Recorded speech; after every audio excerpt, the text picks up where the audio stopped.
because it happens. Actually, these are my stomach pills, just so you know. Since my son died, I've been doing a lot of thinking. And I've come to the realization that I really was pretty naive. Several years ago, my son hurt his back, and he ultimately had back surgery. But they prescribed him painkillers. But, you know, we're talking about a grown man. And I just didn't even think about that. You know, I was happy he had some relief from the pain. I didn't give any thought to anything else. But when I look at it in hindsight, I can say that when it was time for a refill, he was really anxious to get that refill. So maybe there's a little something there. And as time progressed, and he had another accident, and goes back out again, and naturally more pain. And I was so naive because it never occurred to me that something that he had, that he was taking legitimately, may cause him a problem down the road. And of course now I'm much better informed. But I guess, you know, a lot of people have children, they go out for sports and like that, and they very well might end up with a prescription for pain medicine. And what, as parents, we need to do is to be extremely aware of what is going on when this happens. I personally, if it was my child today, I guess they became injured, I think probably I'd let them take painkillers for about 3 days. After all, you're the mom. That's the way I look at it. Because why gamble? And then I'd get rid of the rest of those stinking pills. But okay, so I'm thinking now this is probably where it may well have started. And then my brother took his own life about 4 years ago, and he was my son's father figure. And I know that really rocked him. That was really hard for my son. And we had many talks about how lost he was feeling without my brother.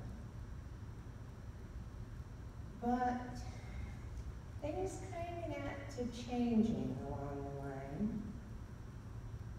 And one day, my mother is 97 now, lived with us. And one day, my son always said, don't worry, and she has compression fractures and basically a 97-year-old body, so she wears fentanyl patches. And one day my son said to me, he always said, don't worry, Mom, I'll take care of Greg's patches. Well, that was good, because sometimes I don't know what day of the week it is, and they need to be changed every 3 days. But then the day came when he said, I don't know what's going on with that drugstore, because you know that one box of patches only had 9 in it. And I thought, well, that's really weird, but everybody's human. Maybe they made a mistake. Check the box. Apparently it hadn't been tampered with. I didn't think. Well, obviously the 5 started out with 10, but we went through this for a while. Mom came and stayed with us, things started to click in my brain. And one day, I said, I'm not one to rant and rave and yell and scream and holler. Took my son in the living room and I looked him right in the eyes. And I said, I'm going to tell you this once. You mess with Graham's patches again, and I'm going to call the law. And he knew me. And he knew I would. So that was out in the open. And he talked to me a little bit about some of that stuff. And I'm still not thinking anything about heroin. My son's scared to death of needles. Think about it. That was not anything I was worried about. Well, so that kind of took care of the patches coming up missing. And all of a sudden, my mother's checking account was overdrawn. Well, it seems like my son would go take her checkbook in and have her sign a check and then cash it for various amounts. So, I'm driving myself nuts over all this stuff. Bad. And I said to my doctor, I'm about ready to kick him to the curb because this is crazy. Well,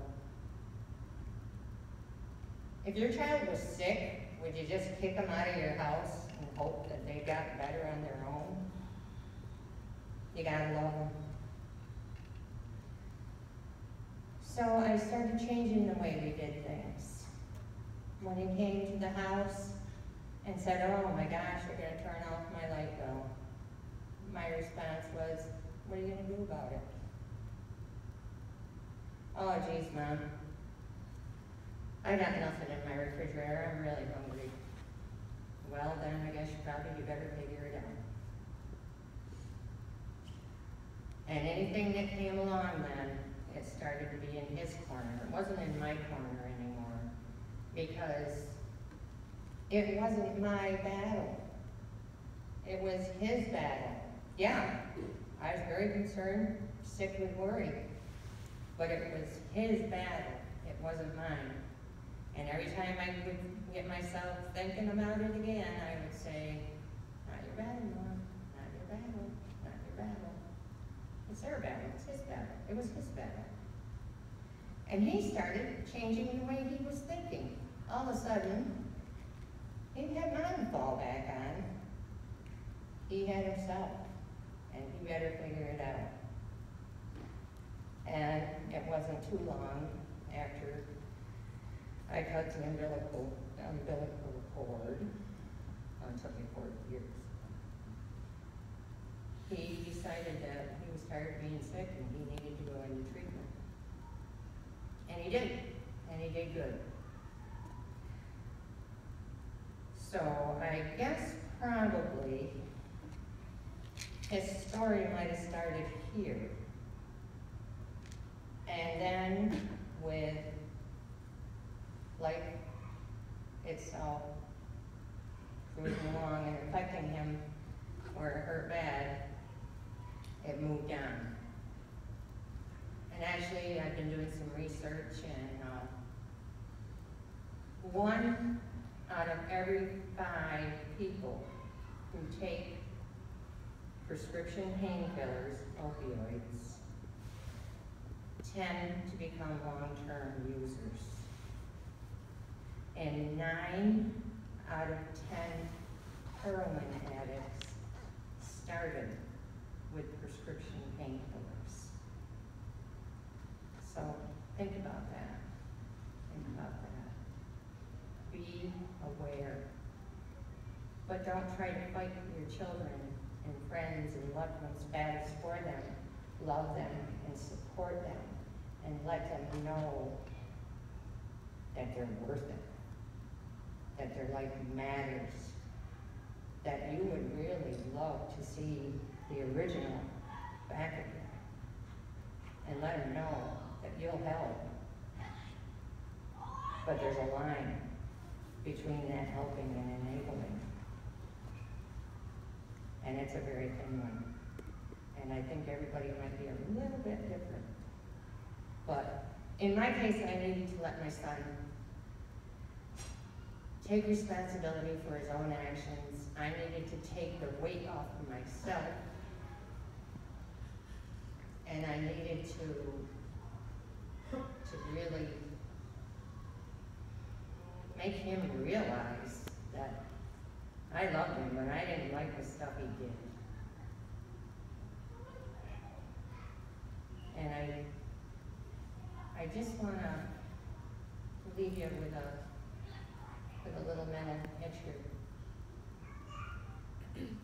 Imagine yourself sitting in this room and you're looking at your child and you rub his arm and you're looking at him. And then you stand up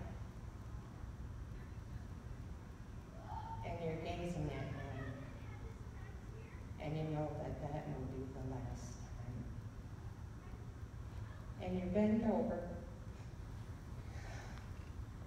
kiss him on the cheek, and say thanks for the memories.